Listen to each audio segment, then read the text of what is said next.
हम शहर जा रहे हैं।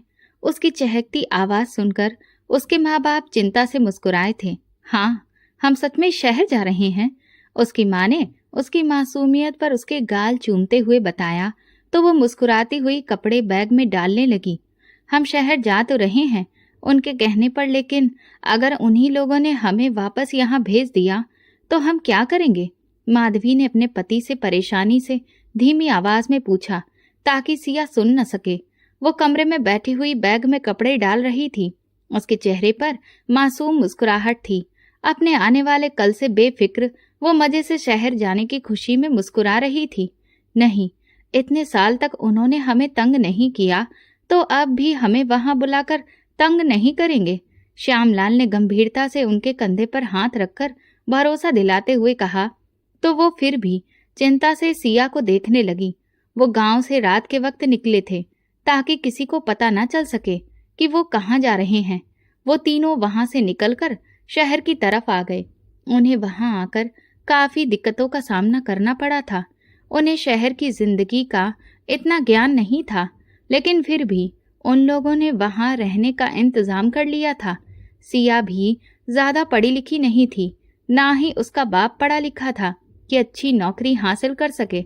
श्यामलाल ने एक दिन में किराए का मकान ढूंढ लिया और दूसरे दिन वो मजदूरी पर निकल गए। जब घर लौटे तो उनकी हालत खराब थी। सिया को उनकी हालत देखकर तरस आने लगा। बाबा, मैं भी नौकरी करूंगी। उसकी बात सुनकर श्यामलाल ने ना में सर हिलाया।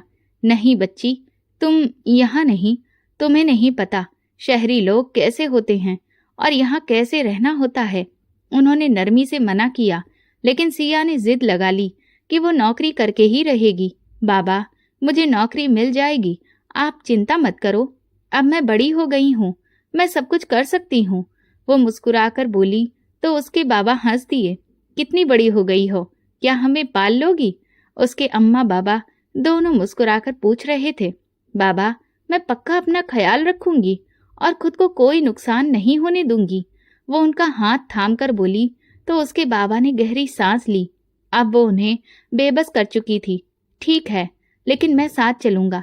उनकी बात पर सिया ने अंगूठा दिखाया। वो मुस्कुराकर उसका सिर सीने से लगा गए कि उसके लिए ही ये सब करने पर मजबूर थे, वरना गांव की जिंदगी तो उन्हें हमेशा से अपनी लगती थी।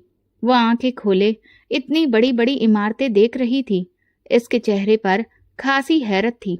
बाबा, इस कंपनी में चलें? उसने उंगली से इशारा करके कहा। बेटा, वो अमीरों का होटल है, हम जैसे गरीबों का वहाँ क्या काम? श्यामलाल की बात सुनकर सिया ने उदासी से उस इमारत को देखा। एक दिन मैं यहाँ जरूर जॉब करूंगी, उसने मुस्कुराकर कहा। उसने हार नहीं मानी थी। उसके बाबा ने उसके सिर पर हाथ रख दिया। फिर वो एक कंपनी में आ गए जहाँ पैकिंग का काम करना था।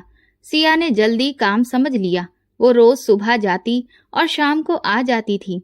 उसे गाड़ी लेने और छोड़ने आती थी। वो अपनी जिंदगी से खुश थी। उसके बाबा भी रोज मजदूरी कर रहे थे। उनके घर का किराया और बाकी खर्चे वो दोनों मिलकर पूरे कर लेते थे।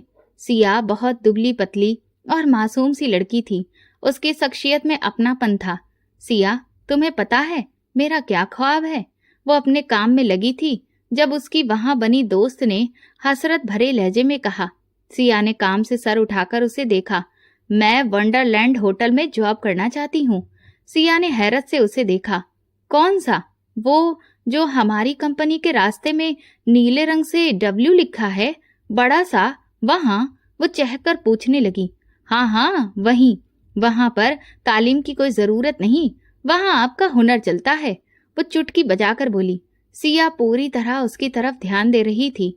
उस होटल को देखकर ही तो सिया ने कहा था कि एक दिन वो वहां जॉब करेगी।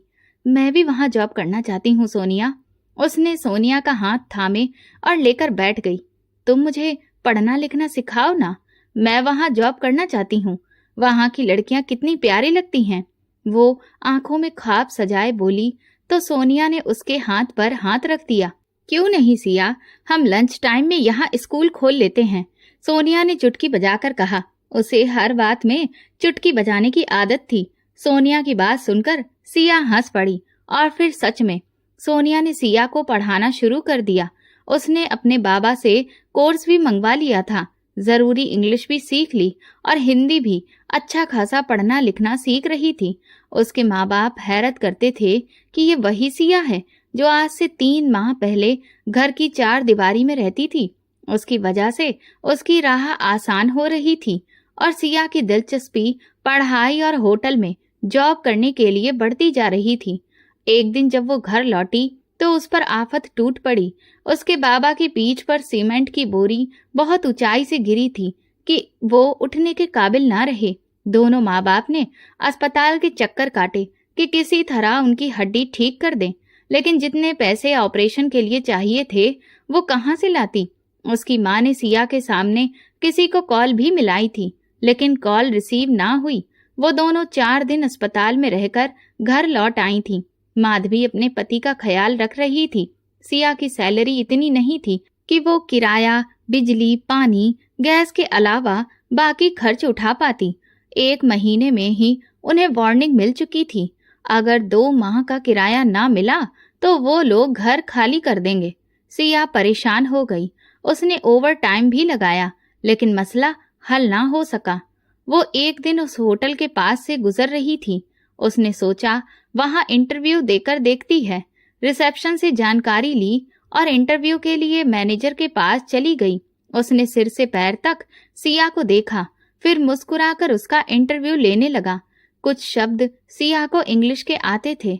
उसने आत्मविश्वास से जवाब दिया, आपकी पढ़ाई लिखाई वेट्रेस के लिए कम है, लेकिन हमें हुनर चाहिए और मुझे लगता है आपसे यहाँ के ग्राहकों को कोई परेशानी नहीं होगी। वो मुस्कुराकर बोला। उसका सूट बूट सब बहुत महंगा था और वो होटल तो इतना शानदार था कि उसकी फर्श की टाइलों में बंदा अपना चेहरा देख ले। वो बार बार फिसलने से बच रही थी। इससे पहले वो कभी टाइल्स पर नहीं चली थी। वो मुस्कुराकर उस होटल से कार्ड लेकर निकली। अब वो वहां की वेट्रेस थी। वो अपनी जॉब पर अपनी सैलरी लेने आई थी और उसने सोनिया को बताया था कि वो जॉब हासिल कर चुकी है। सोनिया एकदम चीख पड़ी, क्या सच में? वो मुस्कुरा दी और उसे भी इंटरव्यू देने को कहा ताकि वो दोनों भी वहां साथ रहें। वहां बहुत सारे फ्लोर थे। हर फ्लोर के वेटर और वेट्रेस अलग अलग थे और सबके ड्रेसेस होटल के हिसाब से तय थे। वो 5वें फ्लोर की वेट्रेस थी। सबसे ज्यादा वैल्यू वाला फ्लोर पहला था, जहां बड़ी बड़ी पार्टीज होती थीं। सोनिया ने जब इंटरव्यू दिया तो उसे 3रे फ्लोर पर जॉब मिली। सिया को थोड़ा बुरा लगा, क्योंकि अगर सोनिया उसके साथ उसी फ्लोर पर होती तो अच्छा लगता, लेकिन थोड़े ही वक्त में सिया ने अपनी काबिलियत का ऐसा कमाल दिखाया कि उसे भी 3रे फ्लोर पर शिफ्ट कर दिया गया। अब दोनों साथ में काम करते हुए मस्ती भी करती थीं। सिया ने अपने पापा के ऑपरेशन के लिए पैसे जोड़ने शुरू कर दिए थे और घर का खर्चा भी अच्छे से चलने लगा था। यहाँ की एक सैलरी दूसरी कंपनी की 2 सैलरी के बराबर थी। जब उसके पापा को पता चला कि सिया होटल में जॉब कर रही है तो उन्हें हैरानी हुई। फिर उसने सब कुछ बता दिया। उन्हें यकीन था कि सिया उनके ऑपरेशन के लिए पैसे जरूर जोड़ लेगी। हेलो सिया, कैसी हो? वहाँ हर कोई सिया की मीठी जुबान और खुश मिजाजी की तारीफ करता था। मैं ठीक हूँ, आप कैसी हैं? उसने मुस्कुराते हुए टेबल सजाते हुए कहा। मैं भी ठीक हूँ। सुना है तुम्हारे पापा बीमार हैं? उसने अफसोस के साथ पूछा। सिया ने लंबी सांस लेकर सिर झुका दिया। बुरा लगा सुनकर।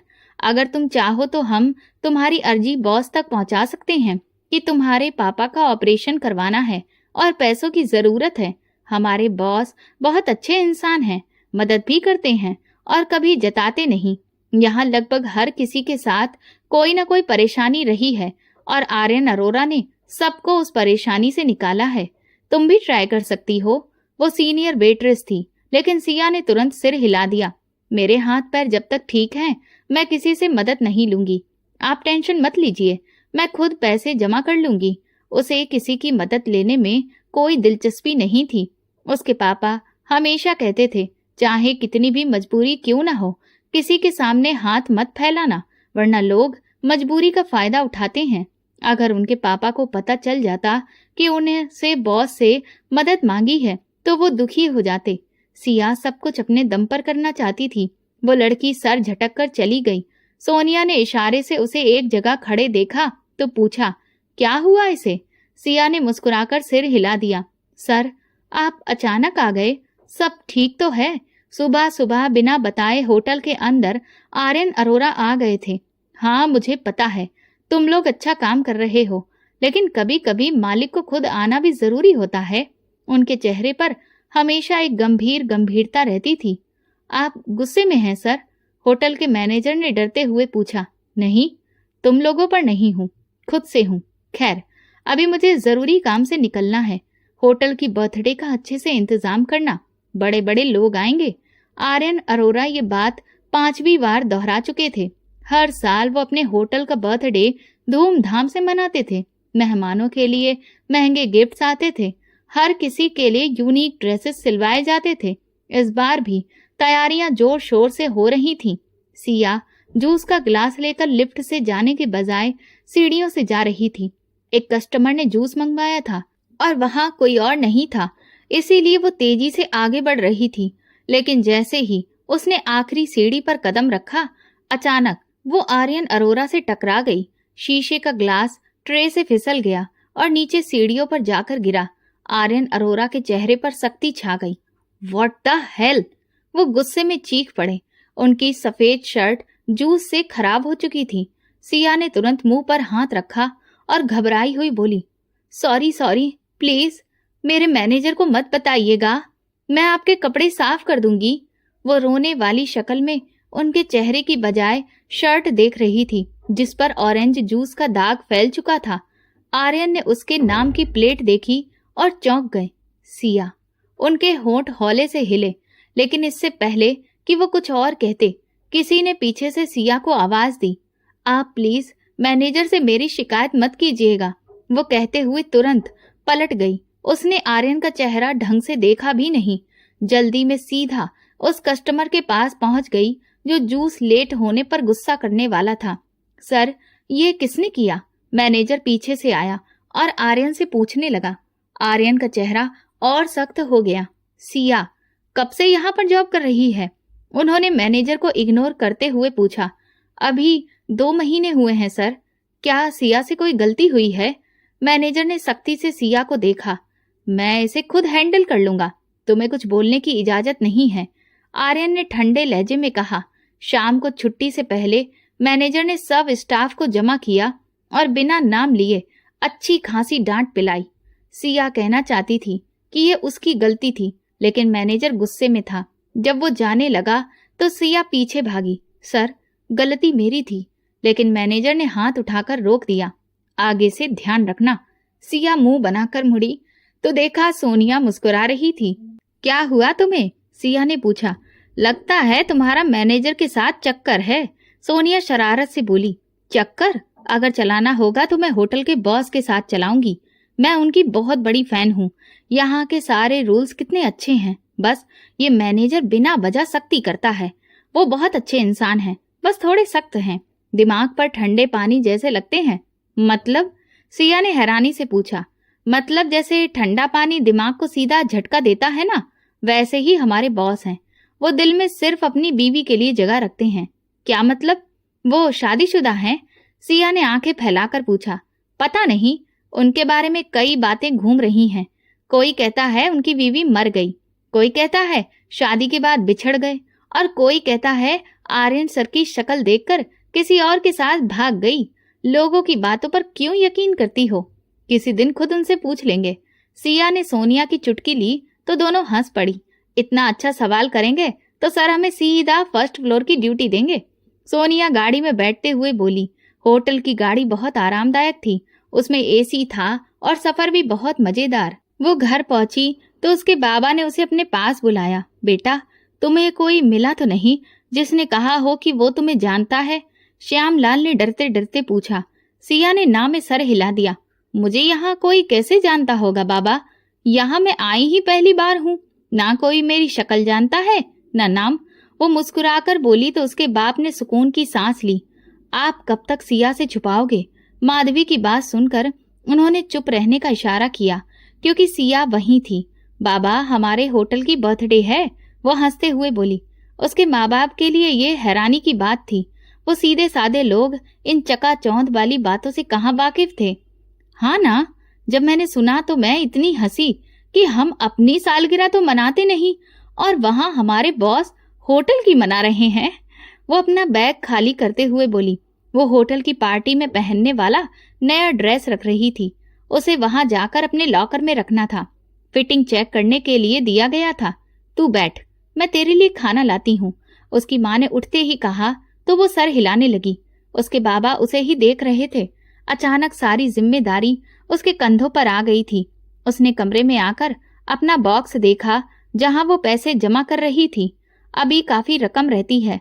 उसने बॉक्स वापस अलमारी में रखते हुए कहा, इस ऑपरेशन में जितने पैसे चाहिए थे वो सिया हर महीने की सैलरी से जमा कर रही थी।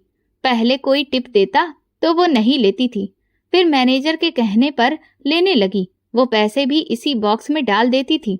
उसका अपना खर्चा कोई खास नहीं था। ड्यूटी का यूनिफॉर्म था और गाड़ी भी होटल की थी।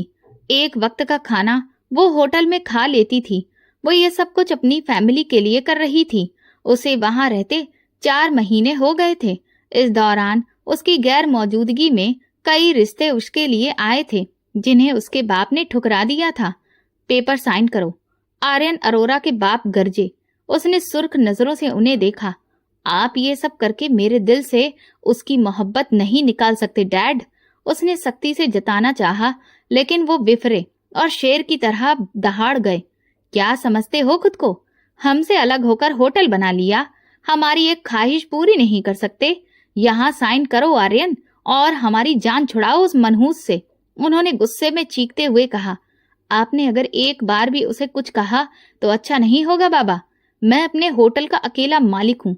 ये मत सोचिएगा कि मैं घर छोड़ते वक्त सोचूंगा।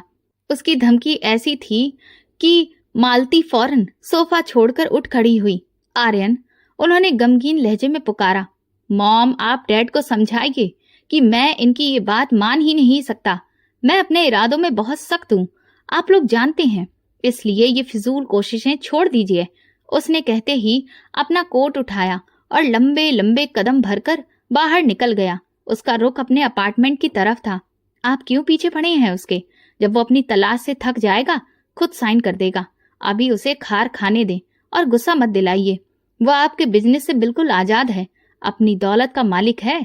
आप उसे कंट्रोल नहीं कर सकते जैसे रतन और विक्रम को करते हैं। मालती बोली। आर्यन उस धमकी से आजाद था। उसने किसी जमाने में छोटा सा होटल शुरू किया था जो आज देश के टॉप लग्जरी होटलों में शामिल था और उसका नाम देश के मशहूर और काबिल लोगों में गिना जाता था। वो बिजनेस की दुनिया में एक उभरता हुआ सितारा था। बलदेव ने थक कर अपने आप को सोफे पर डाल दिया। वो कितनी मुश्किल से सब संभाल रहे थे। और अब क्या हुआ सिया? आज बहुत खामोश हो? सोनिया ने उसकी खामोशी नोटिस करके पूछा। बाबा के ऑपरेशन के लिए पैसे चाहिए यार। मेरे पास जमा होने में अभी टाइम लगेगा। उसने उदासी से कुर्सी पर बैठते हुए कहा। बॉस से? सिया ने तुरंत हाथ खड़ा कर दिया। नो, उसने सख्ती से कहा। सोनिया ने आगे कुछ ना कहा और चली गई। उनके रोजमर्रा के कामों के साथ तैयारियां भी करनी थी। होटल को दुल्हन की तरह सजाया जा रहा था। सिया की ड्यूटी भी रात 10 बजे तक थी।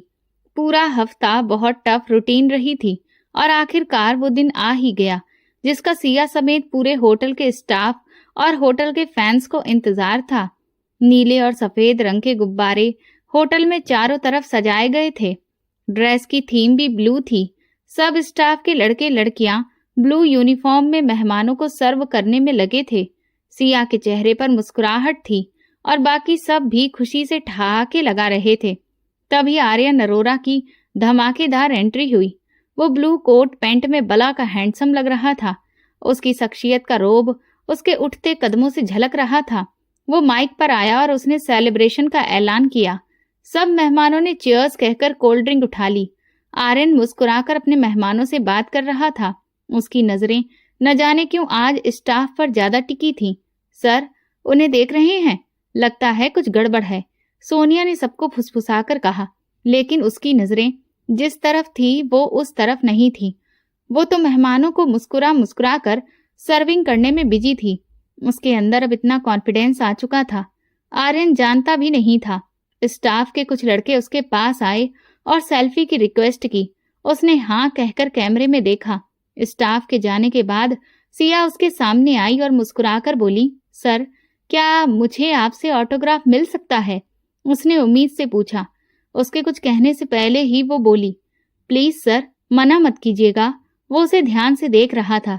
तभी आर्यन अरोरा के होठों पर मुस्कान आ गई। जरूर मिस अरोरा, उसने सिया की आंखों में देखते हुए कहा तो वो ताली मारकर हंस पड़ी। अरे नहीं सर, मेरी शादी नहीं हुई अभी तक, वो हंसते हुए बोली और पेन उसकी तरफ बढ़ा दिया। आर्यन उसे देखता रहा। उसके चेहरे पर अचानक सख्ती सी आ गई। मैनेजर तुरंत आगे आया। सर, आपको गेस्ट बुला रहे हैं। सिया ने पेन और नोटपैड पीछे कर लिया। आर्यन ने मैनेजर की बात अनसुनी की और उसके हाथ से पेन और नोटपैड थाम लिया। कुछ देर बाद उसने दोनों चीजें उसे वापस दी तो वो उछल पड़ी। थैंक यू, मैं अपने बाबा को दिखाऊंगी। उसके चेहरे पर गहरी मुस्कान थी। आर्यन को उस दिन का जूस वाला मंजर याद आया जब वो इतनी डरी हुई थी कि चेहरा भी देखे बिना चली गई थी। उसने मैनेजर को घूरा। मैं विजिट पर जब भी आता हूँ तुम मेरे सर पर क्यों चढ़ जाते हो? ये मेरा होटल है, उसने सख्ती से टोका। मैनेजर मुंह बनाकर चला गया क्योंकि उसे अपनी नौकरी प्यारी थी। इस होटल की ज्यादातर भाग दौड़ उसके हाथ में ही थी। 10 बजे के करीब होटल मेहमानों से खाली होने लगा। अब स्टाफ को होटल साफ करना था। सब अपने अपने काम में लगे थे। तभी मैनेजर सिया पर गुस्से से चिल्लाया, मिस सिया, रूम नंबर 5 में कॉफी लेकर आइए। मैनेजर के ऑर्डर पर उसने सिर हिलाया और कॉफी मशीन की तरफ बढ़ गई। कुछ देर बाद वो लिफ्ट से उसी रूम की ओर जा रही थी।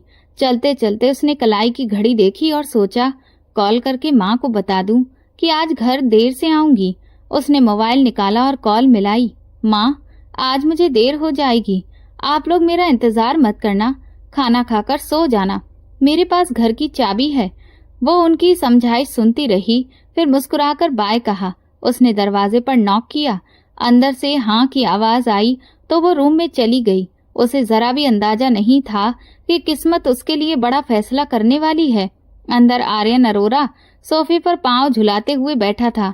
सिया ने कॉफी टेबल पर रखी और दोनों हाथ पीछे बांधकर खड़ी हो गई।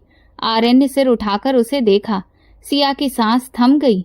उसे मालूम ही नहीं था कि किसे कॉफी देने भेजा गया है। उसने मुस्कुराकर जाने की इजाजत मांगी, लेकिन तभी आर्यन धीरे धीरे उसके करीब आने लगा। आंखों में गुस्सा और दर्द था। बोला, मुझसे छुपाने के लिए और क्या क्या करेंगे तुम्हारे मेरे माँ बाप? सिया हैरत से आंखें बड़ी बड़ी करते उसे देखती रह गई। सर, मैंने क्या किया है? वो घबराकर बोली। आर्यन ने पहली बार उसके चेहरे को गौर से देखा। सिया उसकी बीवी होते हुए भी उसे नहीं जानती थी। उसे मालूम था कि बचपन में की गई वो शादी सिया से छुपाई गई है। गांव से शहर लाना भी इसी से बचाने के लिए किया गया था। लेकिन जब दोनों का रिश्ता बंध चुका है तो भागने से क्या फर्क पड़ता है? उनका रिश्ता इतना कमजोर तो नहीं कि टूट जाए। किस्मत चाहती तो दुनिया के किसी भी कोने में दोनों को मिला देती। आर्यन ने गहरी सांस लेकर कहा, तुम्हें कभी किसी ने बताया है कि तुम किसकी पत्नी हो? उसकी आंखों में आंखें डालकर वो बोला, आज घर जाकर अपने माँ बाप से पूछना और कहना कि आर्यन अरोरा ने कहा है। अब सच्चाई छुपाना मुमकिन नहीं। इतना कहकर आर्यन कमरे से निकल गया, लेकिन उसके जाते जाते सिया की दुनिया ही हिल गई। वो दीवार से टिककर खड़ी रह गई। सोचती रही ये सपना था या सच। कांपते कदमों से बाहर निकली तो मैनेजर उसके पास आकर बोला, आपको घर छोड़ने का ऑर्डर है, प्लीज गाड़ी में बैठ जाइए। उसकी हालत खराब थी क्योंकि आर्यन ने साफ साफ कहा था कि सिया मेरी बीबी है। अगर आगे से उससे बदतमीजी की या फिर कुछ गलत किया तो नौकरी से निकाल दूंगा। सिया गाड़ी में बैठ गई। उसका सिर चकरा रहा था। समझ ही नहीं पा रही थी कि उसके साथ क्या हो रहा है। वो घर पहुंची, चाबी से लॉक खोला और अंदर चली गई। माँ बाप उसका इंतजार कर रहे थे। उन्होंने खाना खा लिया था, लेकिन बिना उसे देखे सोने की आदत नहीं थी। सिया के चेहरे पर मुस्कान की जगह डर और गहरी संजीदगी थी। वो सीधा उनके सामने आकर बैठ गई। उसने कपड़े भी नहीं बदले थे, होटल वाली यूनिफॉर्म में ही आ गई थी। आज का झटका इतना बड़ा ही था। मेरी शादी कब हुई थी? उसने ठंडी आंखों से दोनों को देखा। श्यामलाल और माधवी का दिल कांप गया। उन्हें यकीन हो गया कि आर्यन उससे मिल चुका है। श्यामलाल ने हिचकिचाते हुए पूछा, क्या तुम्हें आर्यन मिला था? सिया ने सिर हिलाकर हाँ कर दी। श्यामलाल घबराकर बोला, माधवी, चलने की तैयारी करो। सिया की आंखों में आंसू थे। उसने कांपती आवाज में कहा, आपने इतनी बड़ी बात मुझसे क्यों छुपाई? मैं किसी की बीवी हूँ और आप लोग क्यों भाग रहे हैं? क्यों? वो चीख पड़ी। माधवी ने उसे गले से लगा लिया। श्यामलाल सिर झुकाए बैठे थे। माधवी बोली, अब इसे सब सच बता दो। सिया उनकी ओर देखने लगी तो श्यामलाल ने बताना शुरू किया। गांव के दिनों की याद में डूबते हुए बोले, हमारे गांव से अच्छी कोई जगह होगी श्यामलाल? बलदेव ने गन्ना चबाते हुए कहा था। श्यामलाल हंस पड़े थे। तुम तो शहर भी जाते हो, तुम्हें मालूम होगा। तभी बलदेव अचानक बोला, सिया अब 6 साल की हो गई है, शादी कर दो इसकी आर्यन से। श्यामलाल चौंक गए, बोले, अभी तो दोनों छोटे हैं। लेकिन बलदेव ने बात काट दी, छोटे कहाँ हैं? आर्यन 12 साल का है और सिया 6 साल की। सिया भूल भी जाए तो आर्यन याद रखेगा। दोनों वैसे भी एक दूसरे के बिना रह नहीं सकते, और अगर मैं शहर चला गया तो कम से कम तुमसे रिश्ता जुड़ा रहेगा। मुझे डर नहीं होगा कि तुमसे मिलने का बहाना कैसे ढूंढूं, क्योंकि वो रिश्ता अपने आप हमें मिलाता रहेगा। बलदेव की बातें सुनकर श्यामलाल ने हंस दिया था, लेकिन उन्हें क्या मालूम था कि इसी बलदेव को पैसों की चमक ऐसी दिखेगी कि वो दोस्ती और रिश्तेदारी सब भूल जाएगा। अगली रात पंडित जी को बुलाया गया। गांव वाले खुशी खुशी शादी में पहुंचे। आर्यन अरोरा सारी रस्में समझने के काबिल था और खुद से हर एक रस्म निभा सकता था, लेकिन सिया अभी ना समझ थी। लेकिन सिया के पापा ने सिया को एक एक रस्म समझा कर करवाई। जब 2 छोटे बच्चों की शादी होती है तो उनके माँ बाप ही इस शादी की हर एक रस्म को पूरे विधि विधान के साथ पूरा करवाते हैं। उस वक्त सिया के गार्जियन उसके पिता थे और उन्होंने खुशी खुशी ये शादी स्वीकार कर ली। आर्यन अरोरा हमेशा चाहता था कि सिया उसके पास रहे। उसने समझदारी से शादी को माना था, लेकिन नहीं जानता था कि ये विवाह उसे कितनी तकलीफ देगा। शादी के बाद आर्यन अरोरा का दिल पूरी तरह सिया के लिए बदल गया। सिया वही मुस्कान मासूम लिए रहती। 2 पोनी बांधकर आर्यन अरोरा को चिढ़ाती। जब वो शहर पढ़ाई के लिए जाता तो छुट्टियों में सिया उसके बैग छुपा देती ताकि वो शहर ना जाए, और वो मुस्कुराकर कहता, अब तुम मेरी हो। वैसे भी अब वो उसे छोड़कर कहीं नहीं जा सकता था। जहाँ बलदेव काम करते थे वहाँ का मालिक अब अपने बिजनेस के अकेले मालिक थे, क्योंकि उनका कोई वारिस नहीं था। उन्होंने बलदेव को जल्दी जॉब पर बुला लिया। लौटने पर पता चला कि वे आखिरी सांस ले रहे थे। उन्होंने उसी वक्त वकील को बुलाकर अपना कारोबार बलदेव के नाम कर दिया और प्रॉपर्टी का कुछ हिस्सा चैरिटी में दिया, और कुछ ही दिनों में वे इस दुनिया से चले गए। इसके बाद बलदेव ने अपनी पूरी फैमिली शहर बुला ली। गांव से सीधे लग्जरी लाइफ में आने के बाद बलदेव और उनकी बीवी हैरान रह गए। अब उनके पास हर तरह की सुविधाएं थीं और वे गांव लौटने का नाम ही नहीं लेते। अक्सर आर्यन की जिद रहती कि वे आएं, लेकिन किसी न किसी काम में उलझा देते और फिर पढ़ाई के लिए बाहर भेज देते ताकि वो इस शादी को और सिया को भूल जाए। वे अब इस शादी को लेकर पछताते थे, क्योंकि कम से कम अब उनके बेटे के लिए बड़े घर से रिश्ता मिल सकता था। बलदेव ने होशियारी से कारोबार बढ़ाया और भी ज्यादा अमीर बन गए। श्यामलाल खुश थे और उनका इंतजार भी कर रहे थे। जैसे जैसे सिया बड़ी हुई उसने आर्यन को भूलना शुरू कर दिया। एक दिन श्यामलाल शहर गए और सीधे बलदेव के ऑफिस पहुंचे। मैं बलदेव का दोस्त श्यामलाल हूँ, मुझे उनसे मिलना है, उन्होंने बेचैनी में गार्ड से कहा। गार्ड ने मजाकिया लहजे में उनकी हैसियत पर तंज किया। उसी वक्त बलदेव पैंट कोट पहनकर बाहर आए। उन्हें देखकर श्यामलाल रुके, चेहरे पर तंज और हिकारत लिए। वे गाड़ी की तरफ बढ़े। बलदेव, मैं तुम्हारा बचपन का दोस्त हूँ, वे भागते हुए बोले, लेकिन बलदेव ने ड्राइवर से गाड़ी की स्पीड बढ़वा दी। श्यामलाल पीछे रह गए। फिर उन्होंने अपने घर श्यामलाल को बुलवाया। देखो श्यामलाल, इस घर को और मुझे, और बताओ यहाँ सिया की क्या हैसियत है? बलदेव ने श्यामलाल को बेइज्जत करते हुए पूछा तो श्यामलाल बोले, लेकिन ये शादी तो तुम्हारी मर्जी से ही हुई थी ना। उनके कपकपाते हुए होंठ बता रहे थे कि उन्होंने अपने दोस्त की वजह से अपनी बेटी का भविष्य खतरे में डाल दिया था। हाँ, उस वक्त मैं जज्बाती हो गया था। मेरे दोनों बेटों की मंगनी बहुत ऊंचे खानदान में हुई है। अब बताओ, सिया यहाँ आई तो लोग क्या कहेंगे? आर्यन अरोरा मेरा लायक बच्चा है। अगर मेरी बात न मानी तो याद रखना, सिया के तलाक की खबर सब जगह जाएगी और फिर तुम्हें कोई सिया के लिए रिश्ता नहीं देगा। मेरे कहने के मुताबिक चलो जल्दी। आर्यन अरोरा से तलाक के पेपर्स मैं भेज दूंगा। उनकी बात सुनकर श्यामलाल के कदम लड़खड़ा गया। वो उस रात गांव लौटकर खूब रोए। आर्यन ग्रेजुएशन के बाद वापस आया। उसने सिया से मिलने की जिद की, लेकिन उसके पिता ने उसे रोक दिया। वो आगे बढ़ने ही वाला था। उसका शौक होटल बनाने का था। उसने जमीन लेकर होटल का निर्माण शुरू कर दिया और पढ़ाई के साथ जॉब भी करता रहा। पिता के पैसे में उसे कोई दिलचस्पी नहीं थी। मास्टर्स के बाद होटल पूरा हुआ और उसने मेहनत करके छोटे होटल को चलाकर कुछ सालों में बड़ा सा होटल बना डाला। आर्यन अरोरा ने गांव जाकर सिया को लाने की जिद की। उसी वक्त उन्होंने श्यामलाल को कॉल की और कहा, सिया को छुपाकर शहर ले आओ। बलदेव ने श्यामलाल को कोई माली मदद नहीं दी ताकि वो लालच में ना आए। हालांकि ये सब बलदेव की अपनी योजना थी। आर्यन अरोरा चैन से नहीं बैठ रहा था और बलदेव उसके पीछे लगे थे कि वो तलाक के पेपर साइन करे। उन्होंने आर्यन से झूठ भी बोला कि सिया की कहीं और शादी हो गई, लेकिन आर्यन मानने से इनकार कर रहा था कि सिया से शादी की वैल्यू समझें। वो लोग ऐसा नहीं करेंगे। जब वो गांव गया तो पता चला कि वे लोग कहीं और चले गए हैं। उसे पता था, उसके पिता उनके पीछे थे। अब उसके माँ बाप सिया को स्वीकार करने से इनकार कर चुके थे। उनके मुताबिक सिया पढ़ी लिखी नहीं थी और उसकी माली हैसियत आर्यन अरोरा से मेल नहीं खाती थी, जबकि आर्यन अरोरा 10 साल की उम्र से उसकी मोहब्बत में था। उसके लिए सिया को छोड़ना खुद को छोड़ देने जैसा था। आर्यन अरोरा सिया को ढूंढ ढूंढ कर पागल हो रहा था और सिया उसी होटल में वेट्रेस थी। जब उस पर जूस गिरा और नाम पढ़ा गया तो पता चला कि श्यामलाल का ऑपरेशन होने वाला है और सिया वहां ज्यादा सैलरी के लिए जॉब कर रही थी।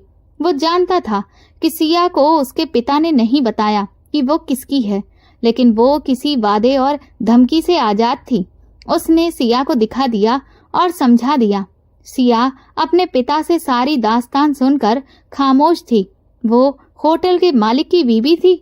सिया को तो अपनी किस्मत पर हंसी आई कि ये कैसा भयानक मजाक था। पिता ने सिया को पास में बुलाया। सिया ने सिर हिलाया और फिर कमरे में बंद हो गई। मुझे आर्यन अरोरा से बात करके तलाक चाहिए ताकि मैं आजाद हो सकूं, उसने आंसू पोंछते हुए कहा। उसने कपड़े बदले और छत को घूरती रही। सिया सुबह तैयार होकर बिना अपने पिता से बात किए वो ऑफिस के लिए निकल गई। माधवी बोली, सिया ने आज नाश्ता भी नहीं किया। श्यामलाल की आंखें नम थीं। माधवी बोली, वो सदमे और गुस्से में खुद से जंग लड़ रही है। लड़ने दो, जब जंग खत्म होगी तभी नतीजा भी आएगा। अब हम भी बलदेव के कहने पर सिया को छुपाने से तंग आ गए हैं। श्यामलाल ने सर झुका लिया। गरीब होना भी एक सजा थी। अगर अमीर होते तो बलदेव से 2-2 हाथ कर लेते। सिया होटल आई, लॉकर की बजाय मैनेजर की तरफ कदम बढ़ाए। आर्यन अरोरा कहाँ है? उसके लहजे की सख्ती ने मैनेजर को सकपका दिया। क्यों? उसने समझा कि आज उसकी शिकायत आर्यन अरोरा से लगेगी। क्या मैं अपना पर्सनल काम भी आपको बताऊं? वो गुस्से से भरी हुई थी। ऊपर से मैनेजर के फिजूल सवाल सिया को और ज्यादा गुस्सा दिला रहे थे। वो ऊपर अपने रूम में है, मैनेजर ने कहा, और फिर वो वापस अपने काम वाली जगह पर आ गया। सिया लंबे लंबे कदम उठाती मैनेजर के ऑफिस के बाहर आई। आज सिया को क्या हुआ है? इतने गुस्से में तो मैंने उसे कभी नहीं देखा। सोनिया हैरत से ऊपर फ्लोर की तरफ अपनी गर्दन उठाकर बोल रही थी। लगता है कि वो अपने पिता के लिए पैसे मांगने गई है। एक दूसरे कर्मी ने अफसोस दिखाते हुए कहा। कोई नई कहानी गढ़ी। वो आर्यन अरोड़ा की पत्नी लगती है। लगता है कि दोनों में लड़ाई हुई है। मैनेजर ने आकर स्टाफ के सर पर बम फोड़ दिया और सब एक साथ हैरान रह गए। ये आप क्या कह रहे हैं? सिया वेट्रेस होकर आर्यन अरोरा की पत्नी? सोनिया का तो सर बुरी तरह से चकरा गया। हाँ, मुझे कल सर ने बताया, वरना सिया ने तो कभी जुबान से एक शब्द भी नहीं कहा था। वो तो समझता था कि आर्यन ने उसे स्टाफ की जासूसी के लिए भेजा है। वो लोग सब काम छोड़कर हैरत से इसी मुद्दे पर बात कर रहे थे। सिया ने अंदर दाखिल होने से पहले गहरी गहरी सांस ली और फिर दरवाजा धकेल कर अंदर आई। आर्यन किसी से कॉल पर जरूरी बातें कर रहा था। सिया के आने पर वो खड़ा हुआ और कॉल बिना कुछ कहे ही बंद कर दी। शादी जैसे भी हुई हो, अब आप तलाक देकर इस मामले को खत्म कर दीजिए। सिया ने सीधी बात कह दी, क्योंकि उसे लाग लपेट में बात करने की आदत नहीं थी। मैंने तुम्हें इसलिए कल रात बताया था कि तुम सुबह आकर मुझसे तलाक के बारे में बातें करो। वो गुस्से से लाल रंग की आंखें लिए सिया की तरफ आगे बढ़ने लगा। इतने लंबे इंतजार के बाद सिया ने उसे जाकर सीधे तलाक मांगा था। आपके पिता मुझे बहू नहीं बनाना चाहते और मैं एक साधारण सी वेट्रेस हूँ। आपका और मेरा कोई भी मैच नहीं हो सकता, इसीलिए इस सारे तमाशे को यहीं पर खत्म कर दीजिए। अभी कोई ठीक से जानता भी नहीं है कि मैं आपकी पत्नी हूँ। सिया की बात अधूरी ही रह गई। आर्यन ने उसकी कलाई पकड़ी और फिर कमरे से बाहर ले आया।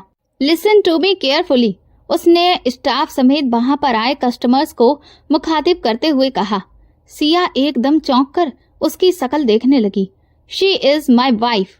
हमारी बचपन में शादी हुई थी, इसलिए अब आप लोग हमें बधाइयां दे सकते हैं। आर्यन की बात सुनकर स्टाफ ने ताली बजाई, जबकि सिया को गुस्सा आ गया। जो बात कुछ लोग ही जानते थे, अब वो बात सबको पता चल गई थी और एक इंसान से 1000 लोगों तक फैल गई थी। ये आप क्या कर रहे हैं? मैं आपकी पत्नी नहीं बन सकती।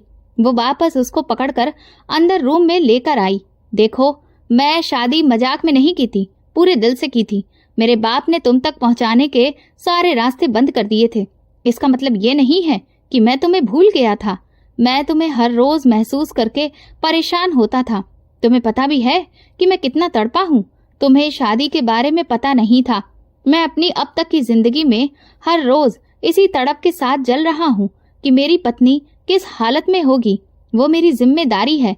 मेरे बाप ने कहीं मेरी पत्नी को कोई परेशानी ना पहुंचा दी हो। मैं तुम्हें ढूंढ ढूंढ कर मर रहा हूँ और तुम कहती हो कि तलाक देकर ये किस्सा खत्म कर दूं। वो आंखों में नमी लिए उसके कंधों को पकड़कर झंझोड़ रहा था। सिया की जुबान तालू से चिपक गई थी। वो आर्यन को गलत समझ बैठी थी। उसे तो ये लगता था कि वो भी अपने बाप की तरह ही है और शायद इन सारी प्यार मोहब्बत की बातों को छोड़कर वो भी पलट गया होगा। आर्यन ने तुरंत ड्रॉर से गन निकालकर सिया को पकड़ाई। ऐसा करो, तलाक देने की जगह विधवा हो जाओ, ताकि फिर मुझे भी कोई दुख ना हो। ये लो और यहीं पर यह किस्सा खत्म कर दो। ये कहते हुए आर्यन ने अपने माथे पर बंदूक की नोक जमा दी। सिया के हाथ कपकपा रहे थे। प्लीज, वो आंसू बहाते हुए उसके माथे पर से बंदूक हटाकर दूर फेंक चुकी थी। आर्यन ने तुरंत ही उसे अपनी बाहों में भर लिया। मैंने तुम्हें बहुत मिस किया है। तुम यहाँ की मालकिन हो, कोई वेट्रेस नहीं हो।